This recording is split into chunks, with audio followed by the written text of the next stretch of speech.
Côté maison, l'écologie dans notre quotidien. Bonjour Dorothée. Bonjour. Merci d'être avec nous. Tu es technicienne assainissement collectif au syndicat départemental O47. Je crois que c'est une première ici dans cette séquence. Donc oui. On a le plaisir de t'accueillir. Pour moi, oui. Et je rappelle d'ailleurs, c'est pas une première pour O47 puisqu'ils sont là régulièrement et on les remercie dans cette séquence éco-geste.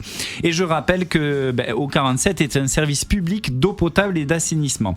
Dans la continuité des différentes actions pour l'environnement sur lesquelles O47 nous sensibilise tous les samedis, tu veux nous parler de la mise en conformité des branchements d'assainissement dans nos maisons.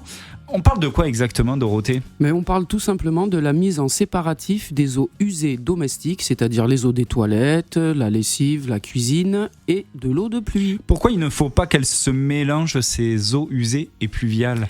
Il ne faut pas qu'elles se mélangent car cela peut avoir des répercussions importantes. Elles peuvent provoquer des dysfonctionnements au niveau des stations d'épuration. D'accord. Et c'est tout aussi grave pour le milieu naturel qui récupère une eau de mauvaise qualité. En quoi, Dorothée, cela peut être préjudiciable pour une station d'épuration ? Mais tu sais que la station d'épuration traite les eaux usées domestiques. Ouais. Elle est conçue pour un certain nombre d'équivalents habitants. Si tu lui rajoutes des eaux de pluie, tu satures le système. L'eau ne sera donc pas traitée comme la réglementation le demande et la qualité de l'eau dans nos rivières sera dégradée.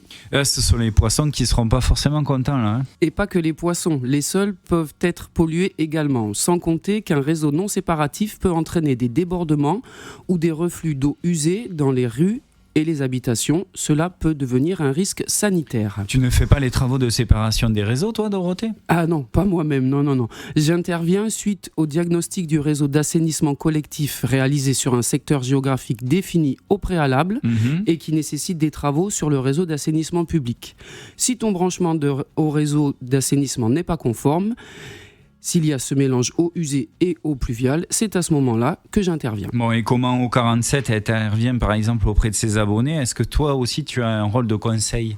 Oui, c'est exactement ça. D'abord, il faut que j'arrive à fixer un rendez-vous avec le propriétaire. Je lui remets une copie du diagnostic initial.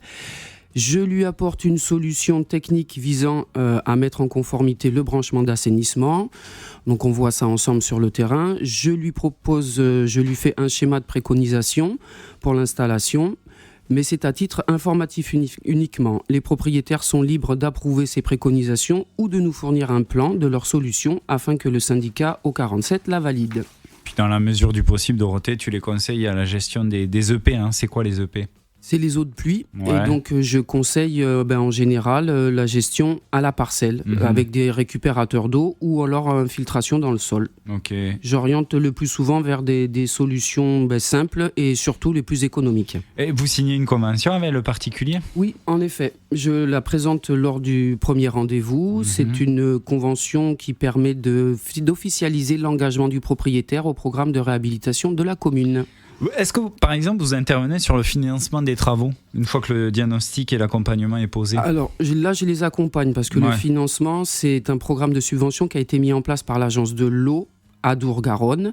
Et il est important de retenir que l'aide est plafonnée à 50% maximum du coût hors taxe des travaux sur la base du devis fourni par le propriétaire du bien. Le dossier de demande d'aide est constitué par O47 ? Oui, une fois que le propriétaire a constitué son dossier de demande d'aide, O47 dépose l'ensemble des dossiers dans la zone géographique concernée par le diagnostic et c'est l'agence de l'eau qui valide ou pas la demande de subvention lors de sa commission d'intervention. Ouais. O47 informe mais conseille aussi, mais ne valide pas la demande. Exactement. Seule la commission d'intervention de l'agence de l'eau peut valider une aide et en préciser les modalités et critères. Comment je sais si ma demande elle est validée après ? Eh bien, O47 tient à informer le particulier de l'avancement de son dossier à chaque étape, comme c'est précisé dans la convention de mandat. Bon, parfait, on comprend pourquoi aussi O47 est l'acteur clé de la gestion de l'eau ici dans Lot-et-Garonne. Merci beaucoup, Dorothée. De rien, merci pour, à toi. Toutes ces informations. Je rappelle qu'au syndicat O47, tu es technicienne assainissement collectif au syndicat et que cette séquence est aussi en replay sur l'appli et le web de la radio. On salue toutes les équipes, dont Stéphanie. Bon week-end. Merci, toi aussi.